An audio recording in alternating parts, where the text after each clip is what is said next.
자다가 소변 때문에 깨지 않는 것이 정상입니다. 나이가 60이 넘어가시면 남녀를 불문하고 야간뇨가 자주 생겨서 많이 힘들어 하십니다. 첫 번째는 방광이 쪼그라드는 겁니다. 이럴 때는 변기에 편하게 앉아서 소변을 시원하게 보십시오. 그런 다음에 반갑습니다. 저는 강동경희대병원에서 신경과 진료를 맡고 있습니다. 제 전공은 수면장애라서요. 주로 수면이 왜 중요한지, 또 우리 수면이 우리 건강에 어떤 문제를 일으키는지에 대해서 전달하고 알리도록 노력하고 있습니다. 또 개인적으로 저도 유튜브를 운영하고 있어서 꿀잠튜브라고 하는 수면 전문 유튜브 채널을 운영하고 있습니다. 밤에 몇 번이나 깨면 문제가 있는 걸까요? 정상 범위와 질병 기준이 궁금합니다. 다들 주무시다가 소변 때문에 깨신 경험이 다 있으시죠? 남녀노소를 막론하고 누구나 한두 번은 그런 경험이 있을 겁니다. 하지만 이게 매일 반복된다면 얼마나 힘들까요? 그것이 한 번이 아니라 매일 밤마다 소변 때문에 3번, 많으면 7번까지 소변 때문에 깬다고 하면 잠을 제대로 잘 수 없을 것입니다. 의학적인 정의는 자다가 소변 때문에 깨지 않는 것이 정상입니다. 대부분의 아이들이나 잠을 잘 자는 사람들은 자다가 소변 때문에 깨는 일은 거의 없습니다. 그런데 자다가 소변 때문에 깨는 것을 야간뇨, 영어로는 녹추리아라고 얘기를 합니다. 여기서 조금 구분할 게 있어요. 야뇨증이죠. 야뇨증은 자다가 소변 때문에 깨는 것이 아니라 이불에 소변을 지리는 걸 말합니다. 주로 어린 아이들한테 나타나는 거죠. 소변이 나오는 것을 모르고 자는 것을 얘기합니다. 야간뇨는 방광이 꽉 차서 소변 때문에 깨어나는 현상을 말하고요. 국제적으로 의학적으로는 야간뇨는 잠자다가 한 번 이상 깼을 때를 야간뇨로 정의합니다. 그런데 한 번은 대부분 사람들, 특히 노인들한테 소변 때문에 깨는 일이 나타나게 되는데요.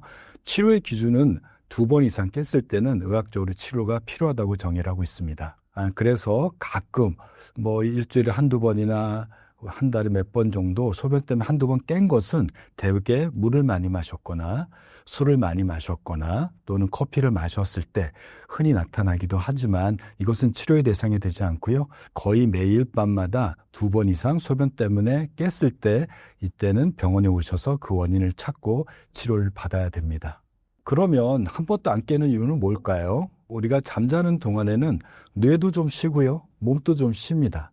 그러니까 우리 몸의 60%를 구성하고 있는 체액도 그렇게 대사가 잘 되지 않아요. 그래서 연구를 해봤더니 잠자는 동안에 소변이 만드는 양은 시간당 한 30에서 50cc 정도라고 합니다. 이거를 8시간으로 곱해볼까요? 그러면 240에서 한 400cc 정도가 나와요. 우리의 방광은 한 300cc가 꽉 채워지면 소변을 보고 싶은 생각이 드는 겁니다. 여러분들이 생활하다가 소변 보고 싶어 하면 방광에 300cc가 찬 거죠. 그거보다 계속 더 많이 만들어지면 빨리 화장실 가고 싶은 생각이 들어요. 근데 500cc가 넘어가게 되면 도저히 참을 수 없는 상황입니다. 다리를 비비 꼬는 상황이 생기게 되죠. 그런데 잠자는 7, 8시간 동안에는 한 240에서 한 400cc 만들어지게 되니까 아침에 깨어나서 소변이 꽉 찬 상태로 화장실을 가는 게 정상인 겁니다. 그런데 어떤 사람들은 그거보다 더 많이 생성될 수가 있겠고요. 또 어떤 경우는 방광이 너무 쪼그러들거나 너무 민감하니까 한 150, 200만 차도 소변이 찼다고 느껴서 깨어나는 경우가 생길 겁니다. 바로 이렇게 생기는 원인들이 야간뇨의 원인이 되는 것입니다. 나이가 들면 왜 방광 용량이 줄어들고 민감해지는 건가요? 단순 노화인가요? 질병 신호인가요? 젊은 사람들보다 특히 나이가 60이 넘어가시면 남녀를 불문하고 야간뇨가 자주 생겨서 많이 힘들어 하십니다. 그 첫 번째는 방광이 쪼그러드는 겁니다. 나이가 들면 신체 퇴행이 나타나는데요. 방광도 이 근육으로 둘러싸여져 있잖아요. 이 방광의 근육이 두꺼워지고 탄력성이 떨어지게 됩니다. 그러니까 양이 좀 쭈그러드는 거죠. 그러니까 이 방광의 용적이 작아지게 되니까 조금만 소변이 차도 그것 때문에 깨게 됩니다. 쭈그러든 것만 문제가 아니라 방광도 굉장히 민감해집니다. 과민성 방광 증상이라고 들어보셨죠? 소변이 조금만 찼는데 화장실 왔다 갔다 하는 분들, 이런 경우인데 여성들에게서 되게 요실금 때문에 많이 생기고 그 남성들의 경우에는 전립선 문제 때문에 많이 생기게 됩니다. 작아지고 민감해지니까 자다가 소변이 조금만 차도 화장실 가는 문제가 생기게 됩니다. 이 외에도 호르몬의 문제 때문에 야간뇨가 생기는 경우도 있습니다. 사람의 신체 60%는 물로 구성이 되어 있는데요. 이 물은 우리의 생존을 위해서 굉장히 중요해요. 이 물은 대개 삼투압이라고 하는 세포 바깥에 물의 농도에 따라서 물이 더 흡수가 되기도 하고 배출을 시키게 됩니다. 삼투압이 너무 낮으면 물이 많다는 얘기니까 소변을 많이 배출하고요. 삼투압이 높으면 물이 더 필요해서 이걸 희석시켜야 되잖아요. 그러니까 물을 바깥으로 배출을 안 시키고 갈증이 생겨서 물을 먹게 합니다. 이것을 조절하는 호르몬이 두 가지가 있습니다. 하나가 뇌의 뇌하수체, 정중앙 안에 있는 뇌하수체에서 분비되는 항이뇨 호르몬입니다. 영어로는 바소프레신이라고 하죠. 이 항이뇨 호르몬은 말 그대로 소변을 내보내는 것을 억제한다는 뜻이니까 이 항이뇨 호르몬이 나타나면 주로 언제냐면 그 삼투압이 높을 때예요. 이렇게 되면 소변으로 나가는 물을 재흡수시켜서 소변이 적게 나옵니다. 여러분들이 탈수가 됐을 때 소변이 안 나오잖아요. 바로 항이뇨 호르몬이 작동된 것입니다. 두 번째는 반대 호르몬도 있겠죠. 이뇨 호르몬이 있습니다. 그것은 뇌가 아니라 심장에서 나와요. 심장에는 심방에서 분비된다고 해서 심방 나트륨 이뇨인자 ANF라고 얘기를 합니다. 얘네들은 반대로요. 우리 몸에 수분이 너무 많으면 소변으로 내보내는 일을 시켜요. 그래서 우리가 물을 많이 마셔도 이 ANF가 작동돼서 소변이 많이 나오지만 불안하고 긴장됐을 때 어떠시나요? 화장실 많이 가시죠? 심장이 빨리 뛰는 겁니다. 우리가 불안하니까 심장이 열심히 뛰니까 그것 때문에 피는 잘 순환될지 몰라도 동시에 ANF가 많이 분비가 되니 소변을 많이 내보내게 돼서 화장실 가서 조금밖에 안 보지만 또 가보고 싶은 생각이 들게 되는 겁니다. 그런데 잠들게 되면 이 항이뇨 호르몬인 바소프레신은 생성이 조금 많아지게 됩니다. 그리고 우리는 자게 되니까 심장은 느리게 뛰잖아요. ANF는 적게 돼요. 그러니까 항이뇨 호르몬은 많이 나오고 ANF는 적게 나오는 상황이 벌어지게 돼서 자는 동안에 7, 8시간 동안에 우리는 화장실 안 가는 게 정상입니다. 그런데 이 항이뇨 호르몬이 나이가 들면 밤에도 조금 적게 분비가 돼요. 그러니까 소변을 몸에 가두는 힘이 약해지게 되니까 소변이 더 많이 만들어지겠죠.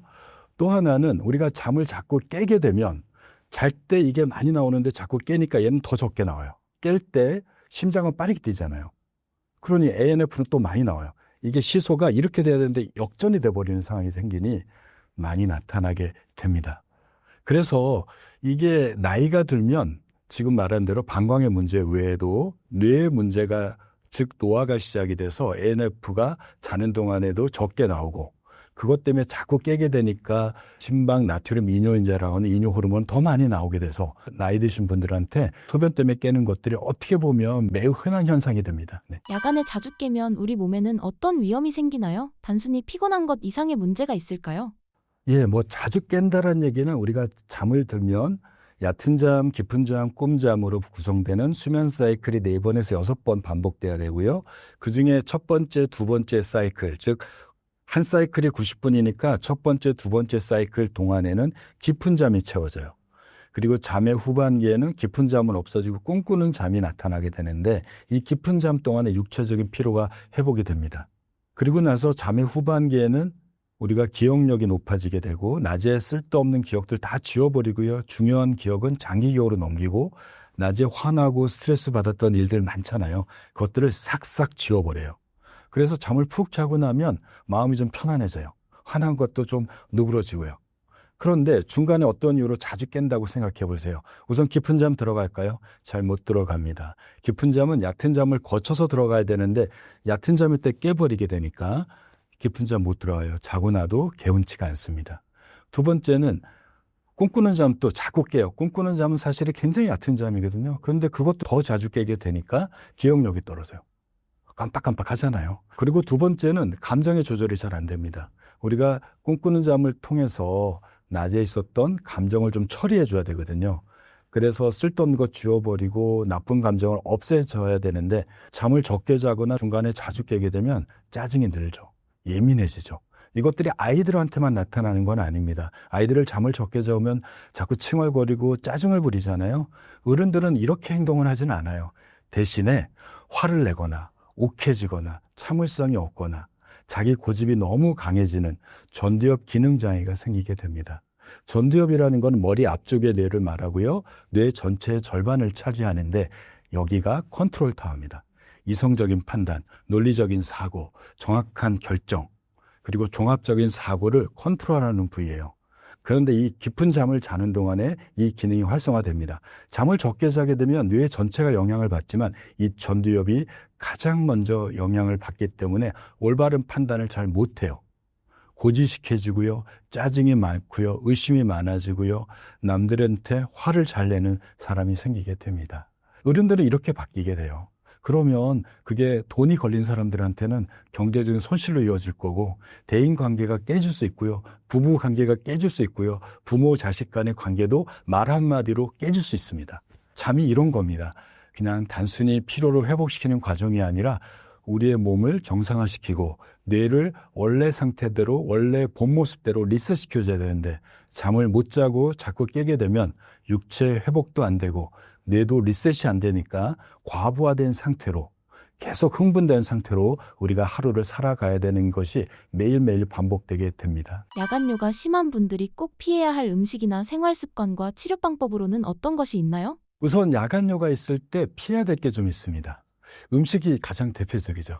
소변을 많이 보게 하는 음식들 여러분들 잘 아시죠? 커피, 카페인 마시면 카페인이 갖고 있는 항산화 효과도 있어서 우리 몸에 염증을 제거해주는 효과 있고, 두 번째는 뇌의 각성을 높여서 뇌를 좀 맑게 해주는 효과가 있잖아요. 그 이외에도 이뇨작용이 있습니다. 커피를 많이 마시면 화장실 자주 가잖아요. 근데 커피를 마시면 보통 1시간 후에 제일 높은 농도가 유지가 돼요.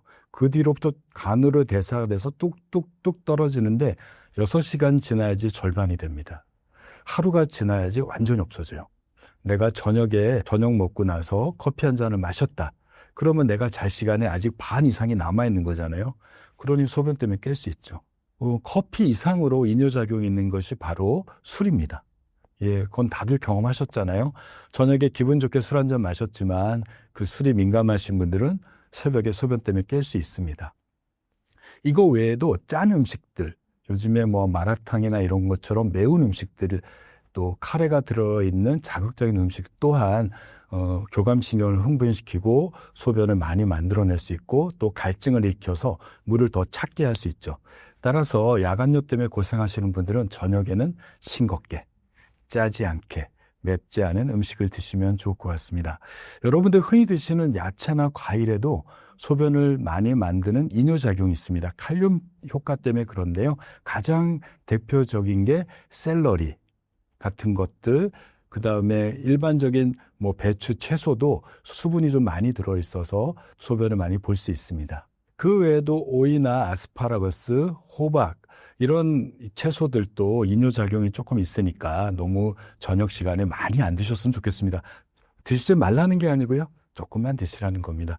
그 외에 과일 중에서도 배, 수박, 그 다음에 토마토, 이런 음식들도 이뇨작용이 있으니까요, 저녁에는 한두 개의 조각 정도만 드시고 많이 드시지 않도록 하시는 게 좋을 것 같습니다. 이것들은 피하는 거고요. 이제 여러분들이 지켜야 될 수칙들이 몇 가지가 있습니다. 첫 번째로 권할 수 있는 거는 쾌겔 운동이에요. 쾌겔 운동은 여성들이 되게 많이 하시는 운동인데, 이렇게 의자에 앉아서 항문을 이렇게 오므리는 거잖아요. 힘을 꽉 줬어요. 힘을 꽉 줬다가 푸는 거. 여러분들 어디서도 할 수 있는 운동입니다. 이 쾌겔 운동을 하면 항문에 있는 괄약근을, 긴장도를 높여주는 효과가 있지만, 동시에 배뇨, 소변을 보는 것과 관련되는 근육도 힘도 키워준 효과가 나타난다고 합니다. 따라서 낮에 어디 앉아있을 때, 또 저녁에 집에 있을 때 항문을 오므렸다가 푸는 쾌겔 운동을 열심히 해보시는 것도 도움이 될 것 같습니다. 또 두 번째는 자기 1시간 전에 약간 누워서 다리를 좀 높여주는 게 좋아요. 특히 어머니들이나 나이 드신 분들은 낮에 활동하다가 저녁에 오면 다리가 좀 붓는 분들, 즉 이걸 저희는 부종이라고 얘기를 하잖아요. 손을 꾹 누르면 자국이 날 정도로 부종이 심하신 분들이 있습니다. 이런 분들에게서 부종은 뭘까요? 물이 찬 겁니다. 물이 찼는데 나는 잘 때 누워 있다고 생각해 보세요. 다리 쪽에 많이 몰려있는 물들이 심장 쪽으로 올라올 겁니다. 그러면 이 물이 갑자기 심장으로 몰리게 되니까 심장은 더 빠르게 뛰고, 이 올라온 물을 빨리 배출하기 위해서 이뇨 호르몬이 작동돼서 소변을 더 볼 수 있습니다. 따라서 저녁 먹고 한두 시간 전에 TV 보면서 3, 40분 정도 다리를 살짝 높여놓고 누워있으면 이 물이 위쪽으로 올라왔잖아요. 그런 상태에서 화장실 다녀오시면 좋을 것 같습니다. 그래서 다리의 부종을 빼고 잠들라라는 겁니다. 세 번째는 잠들기 두세 시간 전 또는 1시간 전에 화장실을 다녀와서 주무시는 거예요. 아이들이 소변을 못 가릴 때 엄마들이 자기 전에 화장실 가서 소변 보는 훈련을 시키는 것처럼 습관적으로 30분이나 1시간 전에 화장실 가서 소변을 보십시오. 그런데 소변이 많이 안 나올 수도 있습니다. 이럴 때는 변기에 편하게 앉아서 소변을 시원하게 보십시오.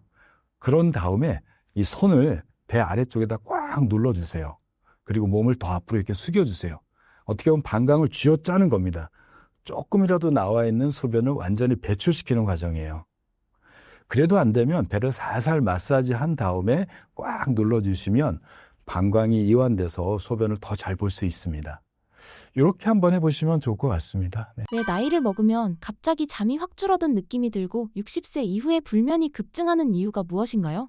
예, 젊었을 때 그렇게 잘 자던 사람들도 나이가 60이 넘어가면 정말 이상하게 잠을 못 자게 됩니다. 처음에는 뭐 3일에 한 번, 일주일에 한 번 못 자다가 나중에는 이틀에 한 번 못 자다가 그걸 지나게 되면 매일 못 자는 게 나타납니다. 한 연구 결과를 보면 60세 이상의 시니어층, 노년층에서 잠을 못 자는 사람의 비율은 거의 60%가 넘는다고 할 정도로 나이 드시면 잠을 못 잔다라는 게 어떻게 보면 기본적인 현상으로 생각이 듭니다. 왜 이렇게 나이 들면 못 잘까요? 젊었을 때는 머리만 대면 잠들고 아침에 일어나서 억지로 깨어나서 출근하러 나갔던 분들이 나이가 들면 잠들기도 어렵고 중간에 너무 자주 깨게 됩니다. 저도 이제 한 50대 중반이 넘었거든요. 제 개인적인 경험으로도 제가 뭐 바쁘게 일할 때는 저녁 시간이 돼도 별로 안 졸려요.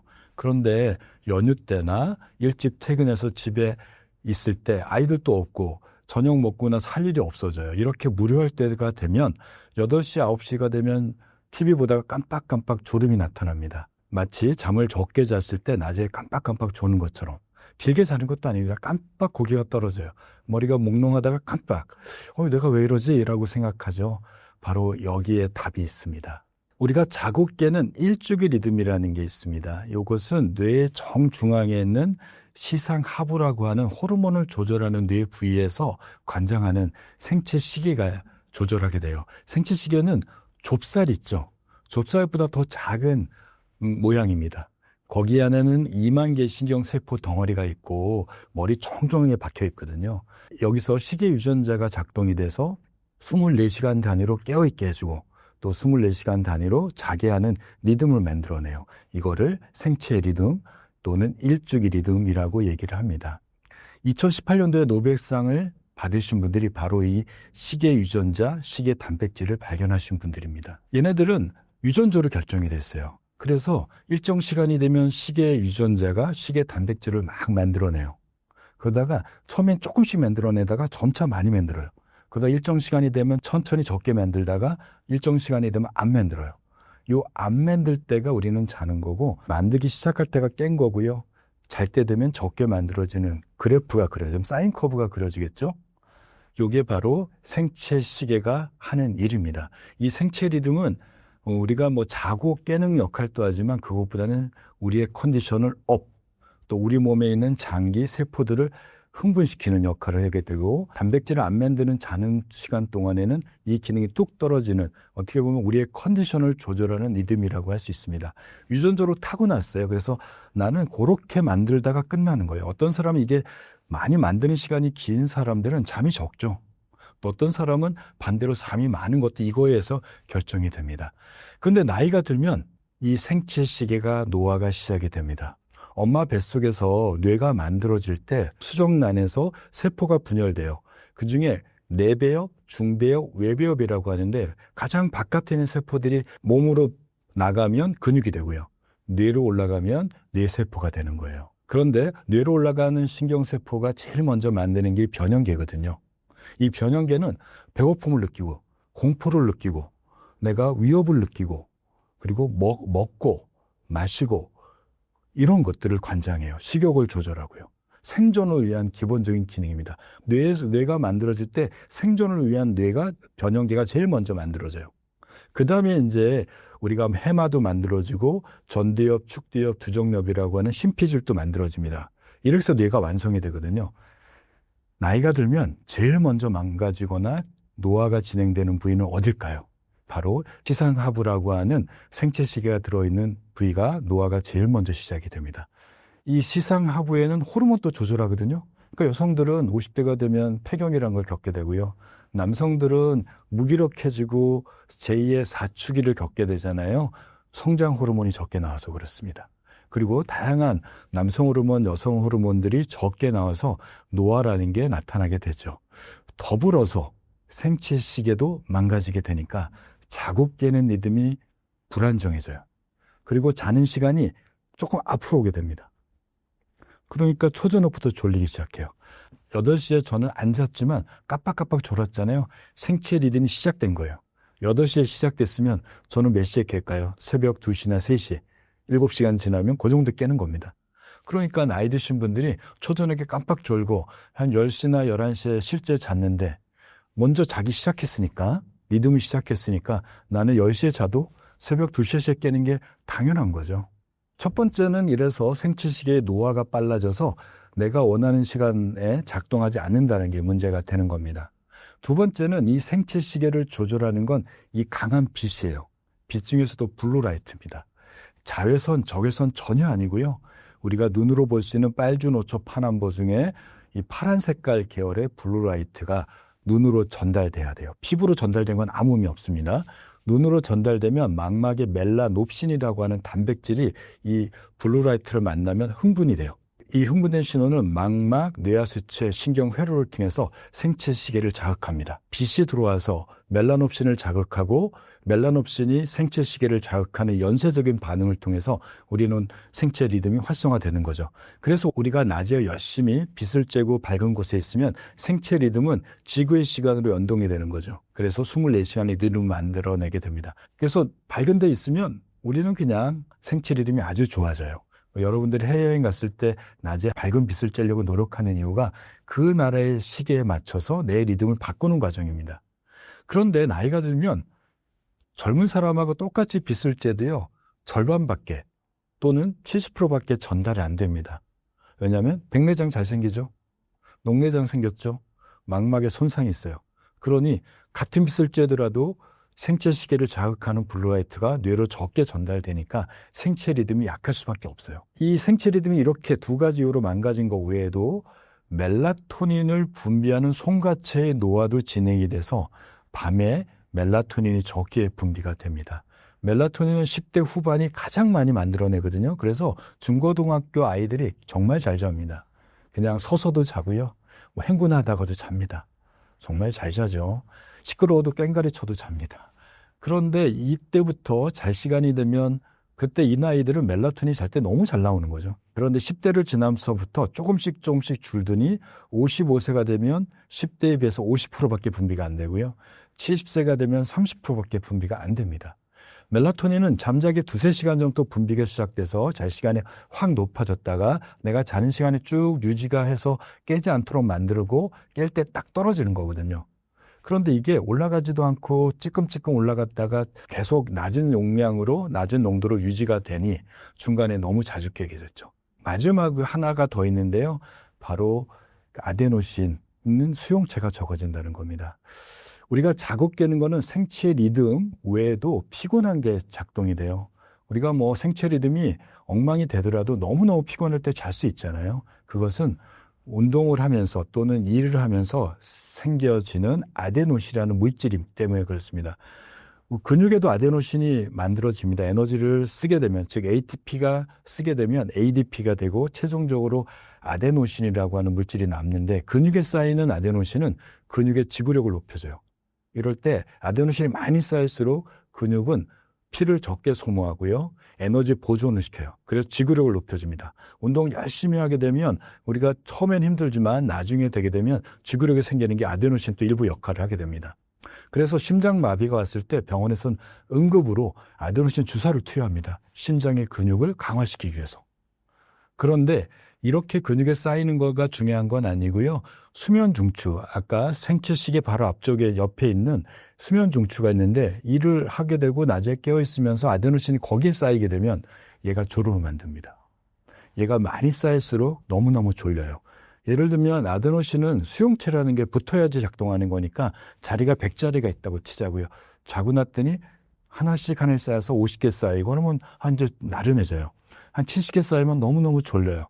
100개 다 채워버리면 견딜 수가 없게 됩니다. 그런데 이제 이 아데노신과 문제량이 비슷한 게 카페인입니다. 카페인이 들어오면 아데노신 대신 앉아버려요. 그러니까 실제로 운동하고 에너지를 써서 생긴 아데노신은 자리가 없으니까 줄 서고 기다리는 거예요.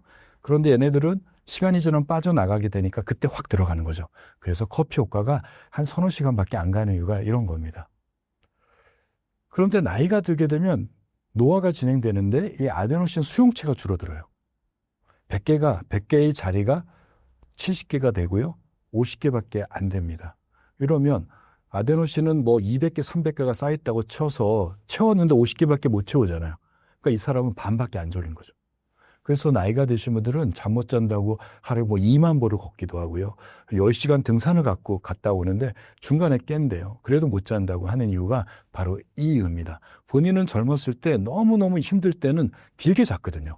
바로 잠의 힘, 피곤한 힘으로 잤는데 나이가 들면 이 효율이 떨어지는 거죠. 이 수용체가 적어지니까 아무리 운동해도 피곤함이 적게 느껴지는 겁니다. 몸만 피곤해요. 근육만 아프고요. 어떻게 보면 핸드폰에 100% 충전된 핸드폰이 아니라 50%밖에 충전 안 된 핸드폰을 갖고 있는 거죠. 50%밖에 충전 안 되는 핸드폰을 10시간, 20시간 충전한다고 해서 100%가 채워지지 않습니다. 따라서 나이가 들었을 때 잠을 못 잘 때는 운동은 한 5, 6천 보 정도만 걸으셔도 충분합니다. 그래서 이러한 4가지 문제로 인해서 나이가 드시면 누구나 잠을 못 잡니다. 하지만 나이가 들어 잘 자는 분들이 있어요. 이런 분들은 이 뇌의 문제가 안 생길까요? 아닙니다. 이런 분들 다 생깁니다. 대신에 이런 분들은 뇌가 알아서 자는 시간에 맞춰서 자고 깬 시간에 깨워주고 이런 노력을 뇌가 알아서 했는데 나이가 들어서 뇌는 못하잖아요. 스스로 하고 있는 거예요. 이런 분들 잘 특성을 보시게 되면 저녁에 내가 자기 서너 시간까지 열심히 활동합니다. 어머니들은 주방에서 일을 하시고요. 아버님들은 운동하러 나갔다 오시고요. 또 아침에 일어나는 시간 딱 정해놓고 일어나서 뭐 운동 나가시거나 자기 할 일을 시작하세요. 낮에 적당하게 활동하십니다. 커피 적게 마시고요. 낮잠 적게 주무시고요. 주말에도 이렇게 지내세요. 그리고 자기 전에 핸드폰 안 보십니다. 이런 분들은 뇌가 잘 못하는 거를 스스로 시간에 맞춰서 스케줄대로 운영하게 되니까 잠을 잘 자는 겁니다. 그래서 나이가 들어서 잠을 못 자는 건 어쩔 수 없지만 본인들의 노력의 여하에 따라서 그 여파를 요만큼 만드느냐 이렇게 만드냐가 달라질 수 있습니다. 여러분들도 노력하시면 해결할 수 있습니다. 나이가 들면 복용하는 약이 많아지는데 그중 잠을 방해하는 약은 어떤 것들이 있나요? 우리나라에서 60세 이상의 시니어들이 평균적으로 4.5개의 약을 드신다고 합니다. 이런 약을 드심으로써 본인이 갖고 있는 질병을 치료할 목적으로 드실 것 같습니다. 하지만 약들은 내가 원하는 작용만 하진 않잖아요. 소위 말하는 부작용이라고 해서 의도하지 않은 작용을 하게 됨으로써 신체에 문제를 일으킨다고 합니다. 그 중에서도 잠을 오게 하는 약도 있고요. 잠을 방해하는 약도 있습니다. 잠을 방해하는, 즉 불면증을 일으키는 약물 중에 가장 대표적인 것은 스테로이드입니다. 그리고 염증 치료라든지 통증 조절, 면역 치료를 위해서 스테로이드가 여러 과에서 사용되는데 이 스테로이드는 우리 몸을 흥분시키는 코티졸이라고 하는 교감신경이 흥분됐을 때 분비되는 호르몬하고 거의 유사합니다.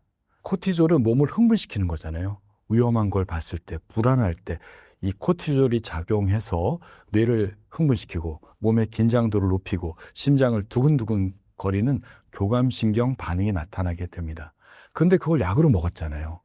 나는 흥분되지도 않고 스트레스도 없는데 약을 먹게 되니까 약은 우리 몸을 흥분시켜요. 또 뇌도 자극시키게 되니까 스테로이드를 드시게 되면 불면증이 생길 수 있습니다. 혹시 스테로이드를 드신다면 오전에 드시는 걸 추천합니다. 그리고 두 번째로 불면증을 일으키는 대표적인 약물로는 베타 차단제를 들 수 있습니다.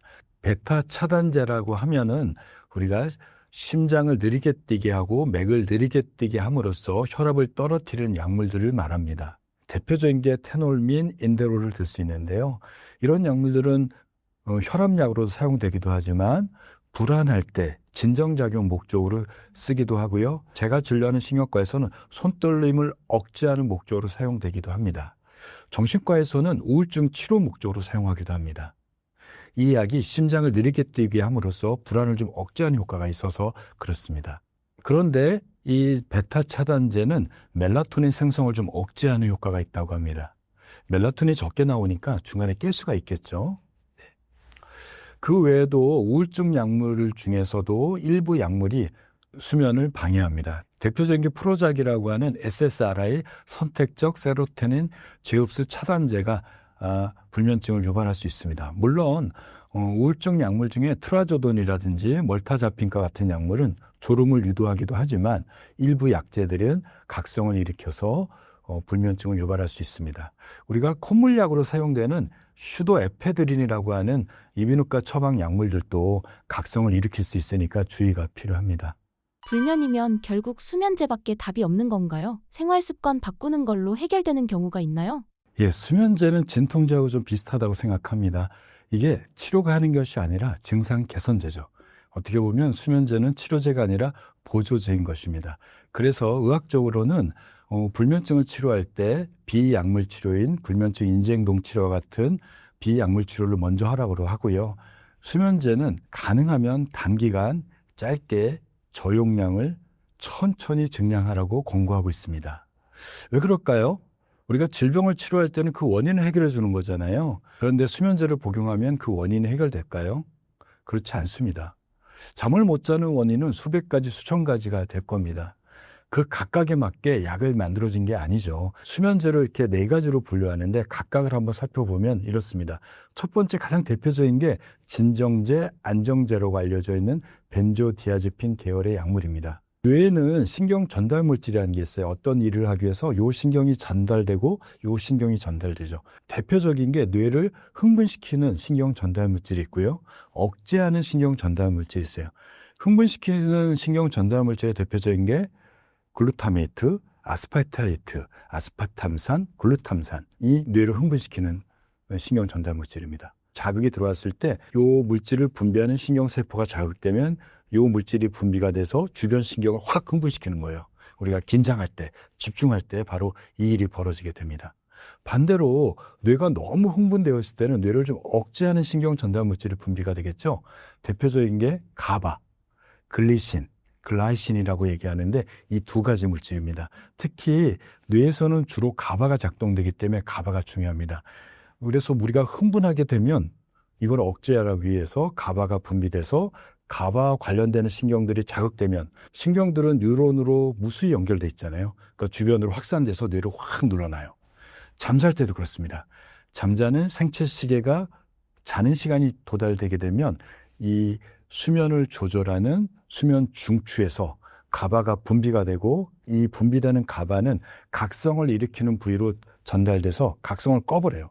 스위치가 온에서 오프로 바꿔주는 거죠. 그런데 이 가바가 우리가 먹는 걸로는 뇌로 전달을 못합니다. 분자량이 너무 커서 전달을 못해요. 대신에 이 뇌로 잘 들어가면서 가바 신경을 작동시키는 약들이 있어요. 그게 바로 벤조디아제핀과 바비추레이트입니다. 바비추레이트는 여러분들이 병원에 가서 수술 받을 때 쓰는 마취제로 사용합니다. 이걸 흡입하면 코로 또는 혈액으로 주사를 통해서 뇌로 전달되면 뇌가 억제가 되죠. 뇌를 완전히 억제시키니까 몸에 칼을 찝을 내도 상처를 내도 뇌가 완전히 억제되니까 우리가 상처나다 아픈 걸 모르고요.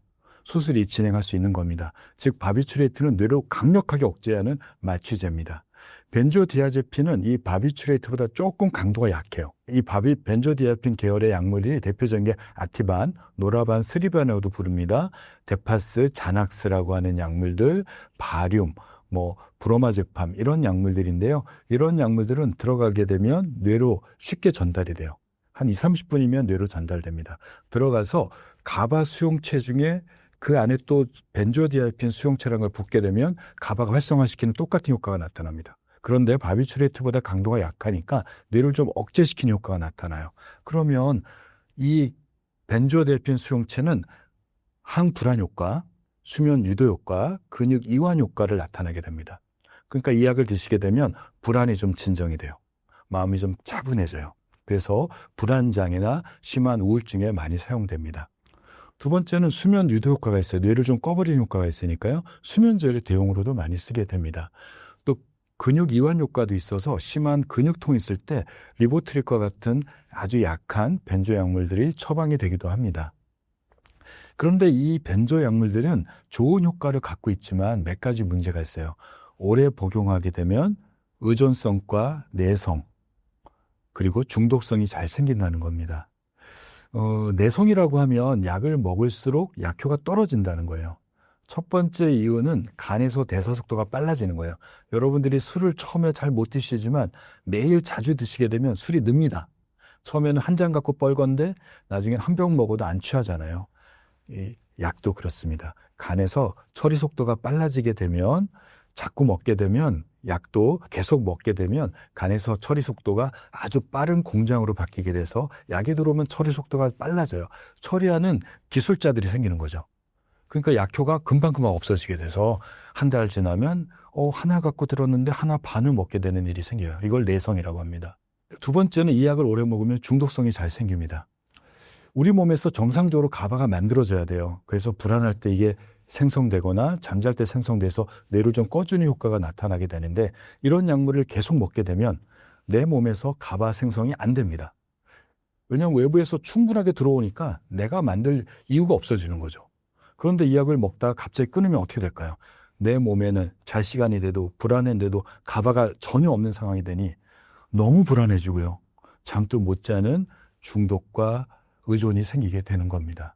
그래서 이 벤조 약물들은 가급적이면 오래 복용하지 않도록 권하는 겁니다. 그 외에도 멜라토닌 제제나 또 각성을 꺼주는 항히스타민 제제 등이 약물들이 있는데요. 이 또한 멜라토닌을 좀 높여주는 효과 또는 뇌가 각성을 조금 꺼주는 효과지 여러분들이 잠을 못 자는 걱정을 없애주거나 스트레스를 해결해 주거나 자기 전에 빛을 쬐는 핸드폰을 막아주지 않지 않습니까? 내가 자고 깨는 시간들을 일정하게 만들어주지 않잖아요.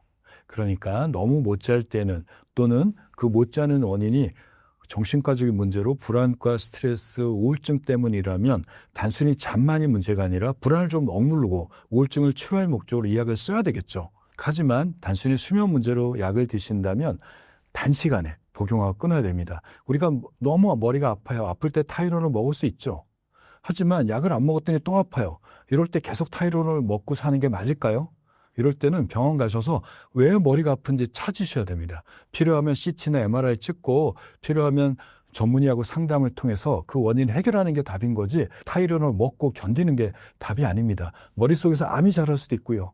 머릿속에 염증이 생길 수 있어서 나중에 더 큰 문제를 초래할 수 있습니다. 따라서 잠을 못 잔다면 내가 왜 못 자는지 원인을 생각해 보시고 그것들이 단시간 해결되지 않는다면 병원에서 처방을 받아서 드시고 그리고 드시는 동시에 잠을 못 자는 문제, 즉 대부분은 생활 습관, 심리적인 요인 이런 요인들이니까 그것들을 빨리빨리 정리하도록 노력해야 됩니다. 어떻게 해요? 낮에 열심히 운동하시고요. 즐겁게 지내시고요. 햇빛 많이 쬐시고요. 낮잠 카페인 제한하시고 잠자는 시간은 고정하고 취침 시간 고정하고 이러시면 여러분들도 약을 적게 드실 수 있습니다. 수면제를 오래 먹으면 정말 기억력 저하나 치매 위험이 올라가나요? 최근 몇 년 동안에 여러 언론에서 수면제의 가장 큰 부작용으로 기억력 장애나 치매가 유발된다는 뉴스들이 종종 나오고 있습니다.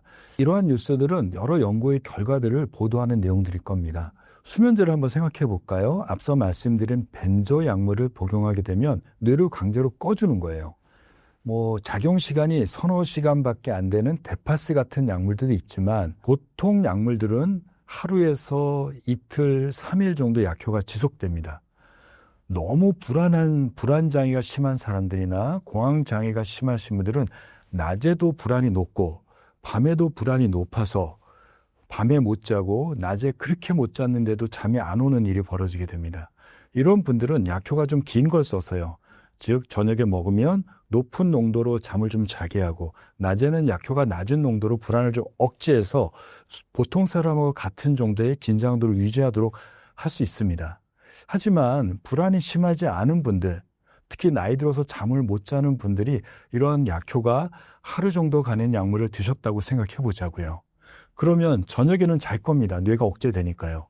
그런데 그 약이 하루 24시간을 가면은 낮에 어떨까요? 그렇잖아도 나이가 들어서 뇌 기능이 쇠퇴되고 노화로 인해서 기억력이 감퇴되는데 정상적으로 활동하는 뇌를 억누르는 효과가 나타나게 되니 기억력이 떨어지고 건망증이 늘어나게 되고요. 그리고 더 나아가서 치매로도 진행할 수 있습니다. 그래서 수면제를 오래 복용하게 되면, 오래라는 게 뭐 몇 년씩이 아니라요. 단 한 달만 복용해도 치매 위험성이 1.5배에서 2배 정도 높아진다고 합니다. 요즘에 졸피뎀 많이 드시는데 졸피뎀은 반감기가 한 3시간에서 4시간밖에 안 되는 매우 짧은 약입니다. 그런데 최근 연구에서 이렇게 짧은 졸피뎀을 복용하더라도 치매 위험성은 1.5배가 높아졌다고 하는 우리나라 건강보험 데이터로 분석한 연구 결과들도 있습니다. 따라서 수면제는 잠깐 쓰시는 건 상관없지만 습관적으로, 의존적으로 복용해서는 안 됩니다. 여기서 꼭 드시지 말라는 게 아니고요. 불안장애나 우울증이 있거나 심한 공황장애가 있는 분들은 이 약을 드시는 게 도리어 치매를 예방할 수 있습니다. 불안이 너무 높으면 교감신경이 항진됨으로써 뇌와 몸에 염증이 생겨서 몸의 퇴행이나 뇌 노화가 가속될 수 있는 겁니다. 그런데 이거를 억제하기 위해서 도리어 약간 좀 낮춰주는 것이 이분들한테는 도움이 될 수 있습니다. 하지만 그런 심각한 불안장애가 아니라 단순히 잠을 못 자는 이유로 약을 드시게 되면 치매나 뇌의 노화가 가속될 수 있습니다. 또 하나는 이런 수면제를 드시면 정말 잘 자는 것 같지 않습니까? 근데 실제로 연구를 해보면요, 잘 자지 못합니다. 우리가 잠을 자면 얕은 잠, 깊은 잠, 꿈잠이라고 하는 게 4번에서 6번 반복된다고 했잖아요. 우리가 잠을 잘 때 깊은 잠일 때는 가바가 많이 나오는 거예요. 그러다가 꿈꾸는 잠일 때는 가바가 안 나오는 겁니다. 꿈세포하고 가바세포가 서로 시소로 왔다 갔다 하는 거거든요. 그런데 수면제를 쓰게 되면 가바가 계속 나오는 거니까 이게 바비츄레이트처럼 마취제처럼 깊이 작동하지 않으니 얕은 잠만 자요. 그리고 그 다음에 얘가 억제되고 꿈꾸는 잠이 나와야 되는데 얘가 가바가 들어가니까 꿈꾸는 잠이 안 나와요. 꿈꾸는 잠도 없어져요. 얕은 잠만 계속 잡니다. 좋은 거는 깨지 않는다는 거 외에는 우리가 깊은 잠을 못 자면 육체적 피로도 회복되지 않아요. 꿈꾸는 잠을 통해서 뇌 회복도 되지 않습니다. 그래서 처음에 약을 드시면 잠을 안 깨는 것 때문에 너무 행복하지만 이게 한 달이 지나게 되면 약 먹어도 잔 것 같지 않고 찌뿌둥하고 낮에 무기력한 것들을 경험해 드시는 이유가 바로 이런 겁니다. 수면제 대신 멜라토닌으로 먼저 시도하시는 분들이 많은데 멜라토닌의 장점은 무엇이고 불면 외에도 좋은 점이 있나요? 요즘에 멜라토닌 열풍이 분다고 할 정도로 작년에 식물성 멜라토닌이 국내에서 쉽게 구할 수 있는 걸로, 즉 수면 식품으로 허용이 돼서 판매가 되기 시작했습니다. 멜라토닌은 드시게 되면 큰 부작용은 별로 없습니다. 멜라토닌은 수면제와는 달리 내성이나 의존성이 장기 복용한다고 잘 생기지도 않습니다. 아주 간단하거나 작은 부작용이 좀 일부에서 나타날 수 있습니다. 대표적인 게 두통, 어지러움, 졸음, 위장장애, 그 다음에 꿈이 많아지는 이 정도의 부작용이 나타날 수 있고요. 이런 부작용도 시간이 지나면 없어지거나 내가 복용하는 용량을 조금 적게 드시면 대개 없어지게 됩니다. 그런데 조금 여기에 환상을 좀 깨야 될 것 같습니다.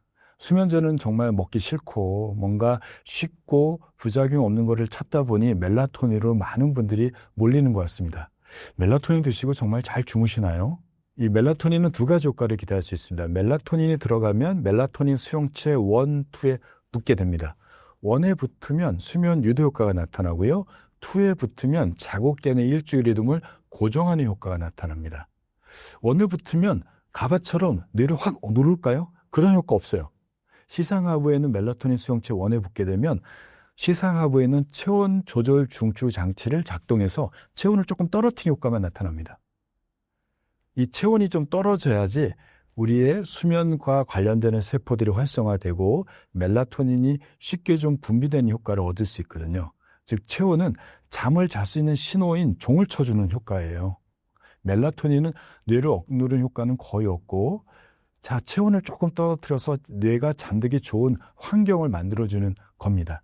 그러니 불안이 많은 사람들이나 걱정이 많은 사람들, 자는 시간이 불규칙한 사람들, 핸드폰 보는 사람들 먹어서 아무 도움이 되지 않습니다.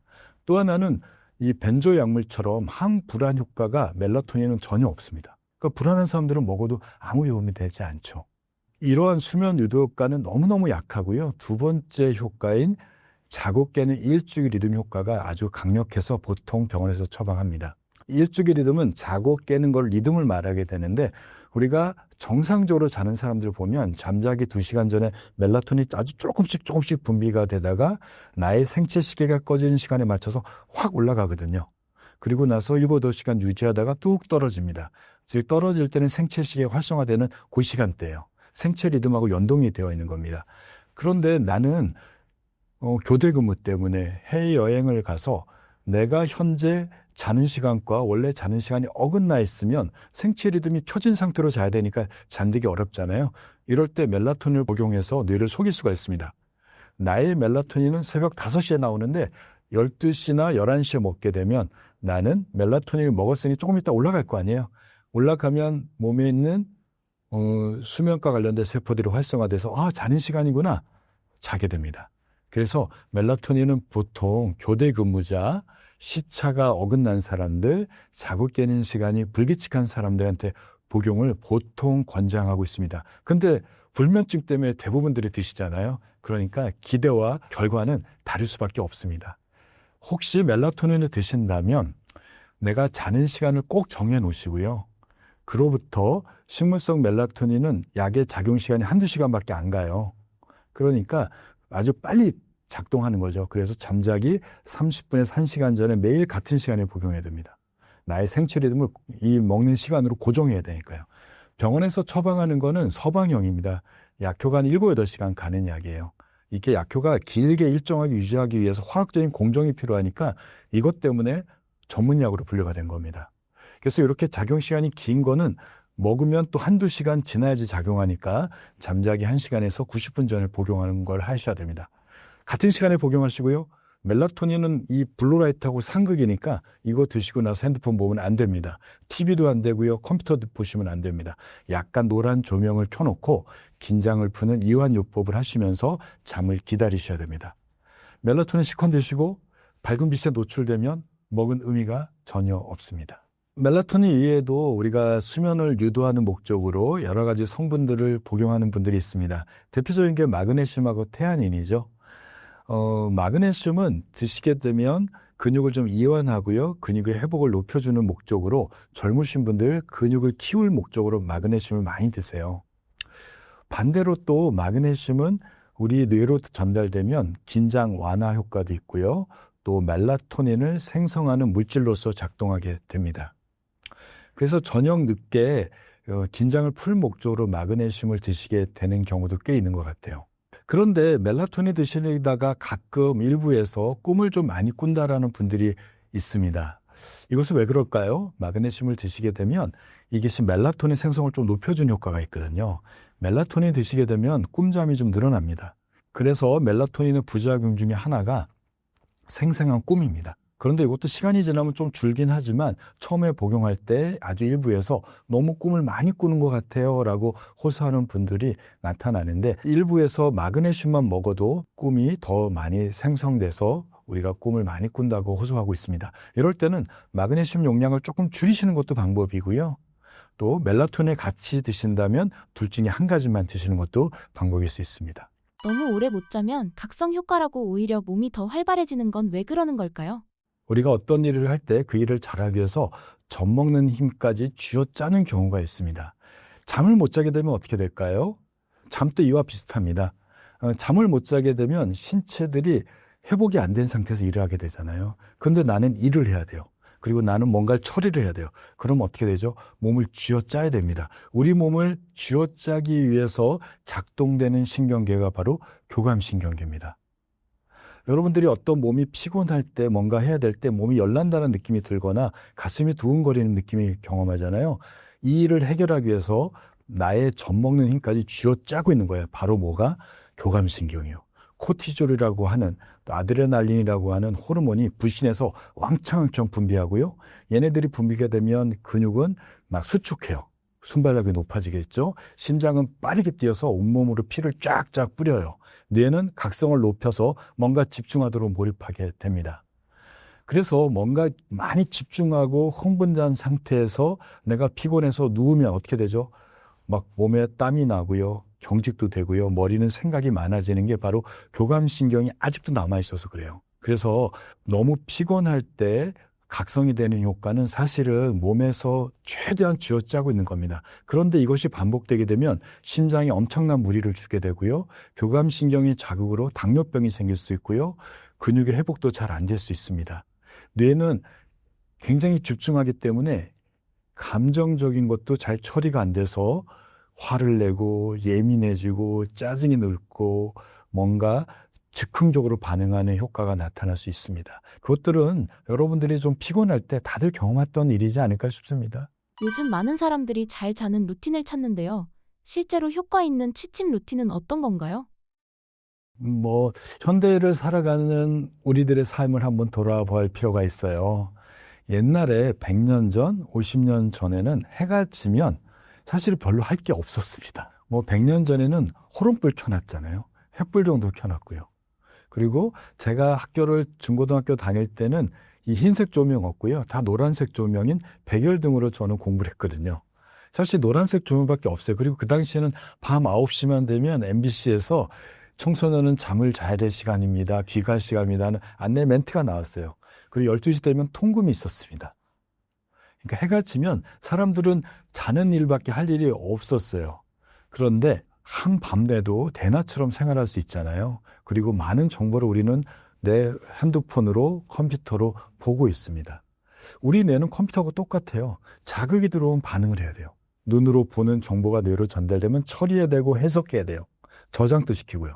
그리고 밝은 빛을 쬐게 되면 생체 시계가 꺼지지 않고 계속 활활 타올라요. 이렇게 현대인들은 집에 돌아가도 집에 있는 많은 조명, 그게 천장에 있는 조명, 여러분의 냉장고, 세탁기, 가전제품에서 나오는 푸른색 조명, 그리고 세상의 뉴스들, 내가 보내는 SNS 텍스트, 그리고 다음날 중요한 일과들, 이거들 때문에 뇌도 쉬지 못하고 몸도 쉬지 못합니다.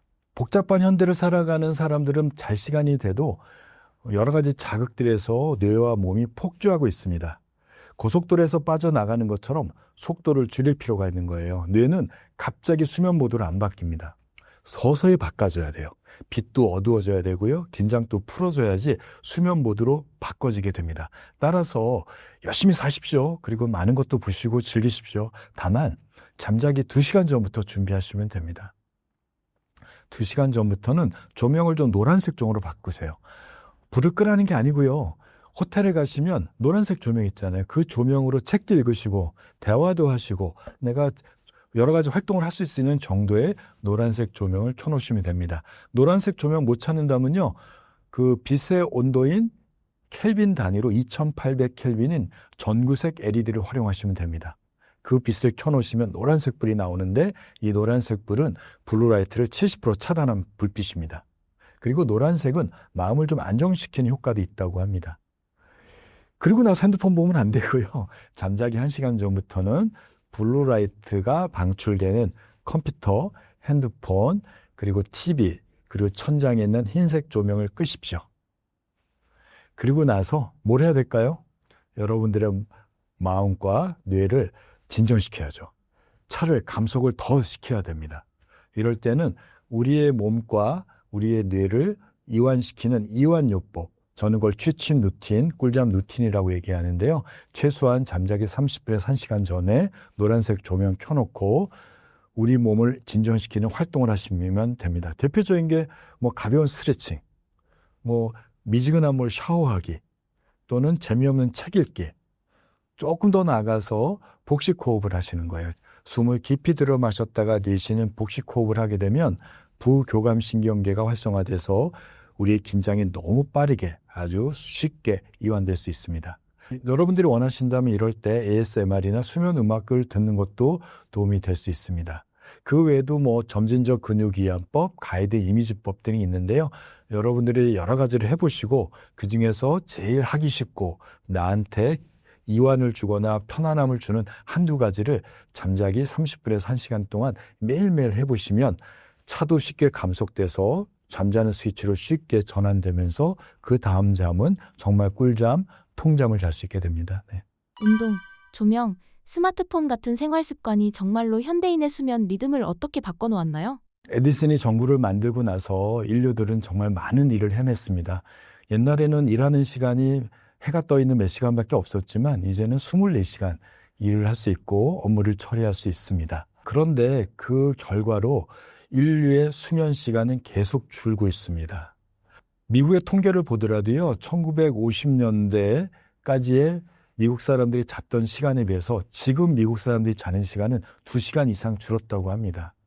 우리나라 사람들은, 대한민국은 전 세계에서도 잠을 가장 적게 자는 꼴찌의 1등이나 2등 정도에 위치하고 있습니다. 그 이유는 이렇게 우리가 자기 전에 빗을 쬐게 되면 그게 5분만 쬐도요, 생체 리듬은 하루에 1시간 이동하는데 30분 이상 이동하게 됩니다. 나는 12시까지 핸드폰을 봤다.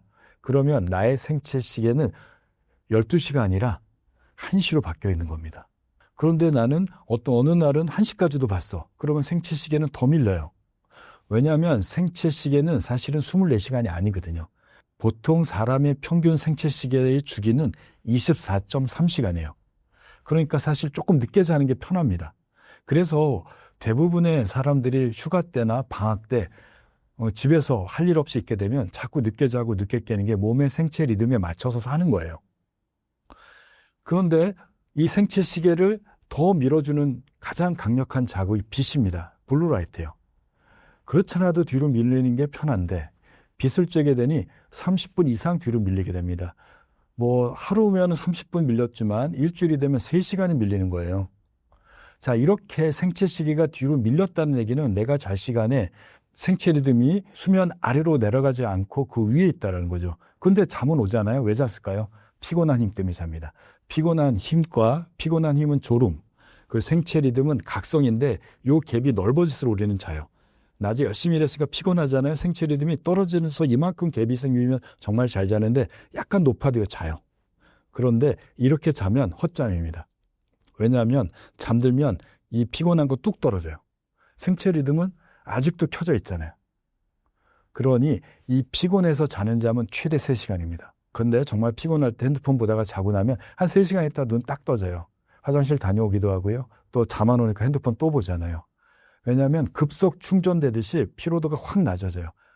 우리가 저녁에 7시간을 통잠 자는 걸 원하시는데 낮잠을 잔 겁니다. 낮에 피곤한 때, 졸릴 때 낮잠 자는 거는 생체 리듬이 켜졌을 때 피곤한 힘으로 잔 거잖아요. 그러면 이 피로도가 떨어지면 우리는 깨는 겁니다. 그게 30분이 될 수 있고 1시간이 되는 거죠. 만약에 여러분들이 정말 통잠을 자고 싶고 그 잠으로 꿀잠, 숙면잠을 자고 싶다면 피곤한 거 외에도 이 생체 리듬, 일주 리듬에 정말 관심을 갖고요. 그 리듬을 내가 원하는 시간으로 딱 정렬을 시켜줘야 됩니다. 예, 그러기 위해서는 이 생체 시계를 뒤로 미는 핸드폰을 보거나 블루라이트 노출을 최소한 30분에서 1시간 정도 안 보셔야 됩니다. 이거보다 더 중요한 게 하나 더 있습니다. 바로 기상 시간을 고정하는 겁니다. 우리가 사인 커브가 반복되는데요. 이 중에 기준점 하나가 잡을 필요가 있어요. 그래야지 이동을 좀 막을 수 있잖아요. 그런데 보통 사람들은 취침 시간을 잡아요. 취침 시간은 업무도 있고요. 친구들하고 연락도 있고요. 토요일 날 불금기 있잖아요. 쉽지가 않습니다. 핸드폰에 자극도 있어요. 이럴 때는 이 시간이 아니라 기상 시간을 잡으시기 바랍니다. 내가 7시간이면 7시로 딱 정해놓고요. 그 시간은 무조건 침대에서 나오는 시간이 돼야 됩니다. 자, 나와서 30분 정도 햇빛을 쬐야 됩니다. 이 빛은 자기 전에 쬐면 뒤로 밀리지만 기상에서 쬐게 되면 잠이 앞으로 당겨집니다. 30분 뒤로 밀려있는 우리 리듬이니까 눈 떠서 쬐게 되면 그 시간으로 고정되는 거죠. 그리고 주말이라도 가급적이면 그 시간에 일어나도록 하십시오. 어제 2시간밖에 못 자도 그 시간에 일어나십시오. 일어나서 커피 한 잔 드시고 낮잠으로 해결하십시오. 조금 낮잠으로. 2시간밖에 못 자도 2시간에 일어나시고요. 피곤한 거는 커피나 낮잠으로 해결하시면 그날 밤 정말 잘 잘 겁니다. 생체 리듬도 고정이 될 겁니다. 만약에 내가 더 자고 싶다면 플러스 마이너스 1시간 정도를 좀 늦게 일어나는 거를 할 수 있지만 2시간이 넘어가게 되면 생체 리듬이 이동하는 사회적 시차를 겪게 됩니다. 신사임당 구독자분들께 한마디 부탁드립니다. 항상 말씀드리지만 잠에 투자하시라는 얘기입니다. 신사임당은 경제 채널로 알고 있습니다. 여러분들의 경제적인 부를 얻기 위해서 다양한 투자 방법들을 이 채널을 통해서 얻고 계신 것 같아요. 그런데 그것들이 건강이 나빠지면 아무 의미 없습니다. 현명한 투자는 무작정 투자하는 것이 아니라 좋은 정보를 가지고 분석을 통해서 하는 거지 않습니까? 그래야지 그 투자가 오래 갈 수 있다고 생각하고 좋은 부를 얻을 수 있다고 생각합니다. 잠은 피로한 것을 해결한 것이 아니라 여러분들의 뇌와 몸을 리셋시켜서 정상 상태로 돌이키는 과정입니다. 따라서 이것이 해결되지 않으면 여러분들 뇌도 망가지고 몸도 망가지게 됩니다. 어려운 거 하나 없습니다. 잠자는 시간을 꼭 확보하시고요. 잠자기 30분에서 1시간 전부터 핸드폰 보지 마시고요. 아침에 일어나서 햇빛 쬐시기 바랍니다. 그러면 건강한 뇌와 건강한 신체로 더 많은 활동과 성취를 얻을 수 있고 성공을 얻을 수 있을 것 같습니다.